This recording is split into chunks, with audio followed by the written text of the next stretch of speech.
¿Qué pasaría si te dijera que la élite nos ocultó la verdadera historia de la conquista española? Aquí te contaremos todos los misterios y teorías que pondrán en duda hasta tu existencia. Sean bienvenidos a Los Misterios de Mar. Cristóbal Colón fue un navegante italiano que buscaba una ruta hacia Asia por el Océano Atlántico. En 1492 llegó por el occidente, a un continente desconocido para los europeos, llamado América, explorando las islas del Caribe, parte de Centroamérica y Sudamérica. Sin embargo, Colón nunca llegó a México, ya que murió en 1506 sin saber que había descubierto un nuevo mundo.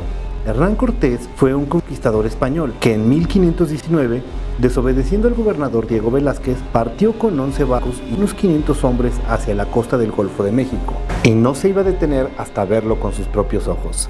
Comenzaron a adentrarse en la selva misteriosa. Nunca se imaginaron lo que están a punto de encontrar. Encontraron una extraordinaria infraestructura mucho más avanzada que en Europa. Esta civilización dominaba las 300 tribus que rodeaban el imperio. La cultura azteca, una de las culturas más controvertidas y misteriosas de todo el mundo. Civilización que desarrolló un conocimiento que sobrepasa el entendimiento humano. Tenían conocimiento sobre medicina natural, su propio sistema de escritura pictográfica. Realizaban proyectos de arquitectura sofisticados, pero sobre todo lo que impresionaba al mundo de esta civilización es el conocimiento de la observación de los cosmos.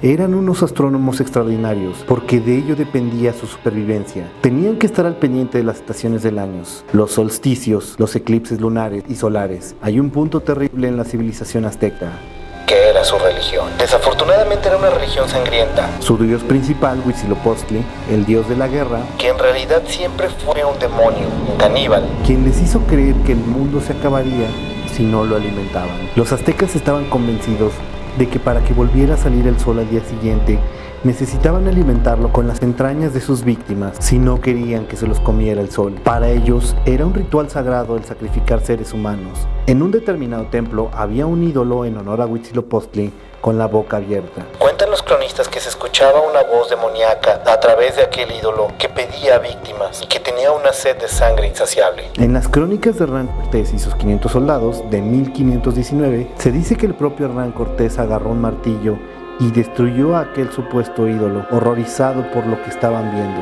Los aztecas capturaban a sus víctimas y luego esas mismas servían de sacrificio para Huitzilopochtli, lo cual garantizaba la supervivencia del mundo. Vivían aterrados porque en cualquier momento podía caer un cuchillo sobre ellos o en sus hijos. Era tan grave la situación que Andrés de Tapia y Gonzalo de Umbría contaron 136,000 cadáveres humanos en solo uno de los templos. Se calcula que por año sacrificaban más de 100,000 víctimas ofrecidas a Huitzilopochtli. Si ahora crees que esto es lo peor, te presento a la madre de Huitzilopochtli, la Cuautlicue, 2 serpientes que salen de la cabeza, otras de las manos, tenían garras en sus pies, una deidad absolutamente satánica.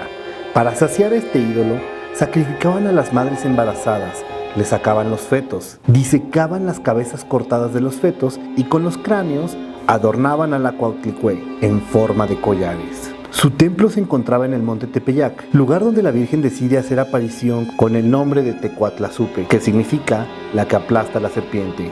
Los aztecas tenían diferentes métodos de sacrificio, como la extracción del corazón, la decapitación, el degollamiento. Estos actos se realizaban en los templos, altares, pirámides y otros lugares sagrados. A menudo, frente a una gran multitud de espectadores, el olor era insoportable por tanta carne y sangre podrida. Sin embargo, los aztecas llevaron el sacrificio humano a una escala y a una frecuencia sin precedentes. Existió una profecía que decía que en el año 1519 sería el año del retorno de Quetzalcóatl, el dios creador y civilizador, que había partido hacia el oriente prometiendo volver. Los aztecas esperaban con ansia su regreso, pues creían que empezaría un nuevo milenio y les traería paz y prosperidad. En ese año pasarán muchas cosas, tal como lo dice la profecía. Tuvo la aparición el cometa Halley, y esto para los aztecas era una señal grande. Tuvo lugar 2 eclipses lunares, ocurrió un gran terremoto, pero lo que no se imaginaban era que Quetzalcóatl no era un dios, sino un hombre llamado Hernán Cortés, el conquistador español. Cortés decidió marchar hacia su capital, Tenochtitlan, donde lo recibió el emperador Moctezuma, quien lo confundió con Quetzalcóatl. Cortés aprovechó esta confusión para ganarse la confianza de Moctezuma. Luego, con la ayuda de las tribus vecinas, que vieron en esto una especie de salida, de aquella cultura de terror. Apoyaron a los españoles para terminar con los aztecas. Inició una guerra de conquista que duró casi 2 años y terminó con la caída de Tenochtitlán y el fin del imperio azteca. Según algunos historiadores, la conquista española evitó que los aztecas cumplieran su plan más macabro: el sacrificio masivo de toda la población mesoamericana. Los aztecas creían que el mundo se acabaría en el año 1521 y que para evitarlo tenían que ofrecer el mayor número posible de corazones humanos a los dioses. Para ello, habían planeado una guerra santa contra todos sus vecinos, con el fin de capturar a millones de prisioneros y sacrificarlos en una ceremonia apocalíptica. Si los españoles no hubieran llegado, los aztecas habrían desatado una carnicería sin precedentes. En los libros de textos educativos se nos siembra la idea de que solo vinieron a robar y a imponer, pero la realidad es que la conquista española trajo algunos beneficios para los pueblos indígenas. La introducción de la cultura española, que incluía el idioma, la escritura, la educación, la música, la literatura y el arte. La mejora de la economía mexicana, beneficiando tanto a los indígenas como a los españoles, que se basó en la explotación de los recursos naturales, como el oro, la plata, el cacao, el maíz y el comercio con Europa y Asia. La leyenda negra nos dice que los españoles nos obligaron a convertirnos a la religión católica bajo amenazas y engaños, cuando la realidad es que sustituyó su religión satánica y acabó con el sacrificio humano y la violencia ritual. Los indígenas se convirtieron naturalmente a la religión salvadora, se creó la aristocracia criolla, mejoró la infraestructura urbana que se basó en la construcción de iglesias, conventos, palacios, hospitales, escuelas y universidades. Es curioso saber cómo los sistemas educativos nos esconden muchos hechos históricos e importantes y claro, manipulan la historia para hacernos creer algo muy distinto. Pero la pregunta aquí es ¿por qué y para qué? ¿Acaso es alguna clase de conspiración para desprestigiar el plan que tuvo Dios con América Latina? Y tú dime, ¿crees que Hernán Cortés nos conquistó o realmente nos vino a salvar? Yo soy Matt y estos son los misterios de Matt.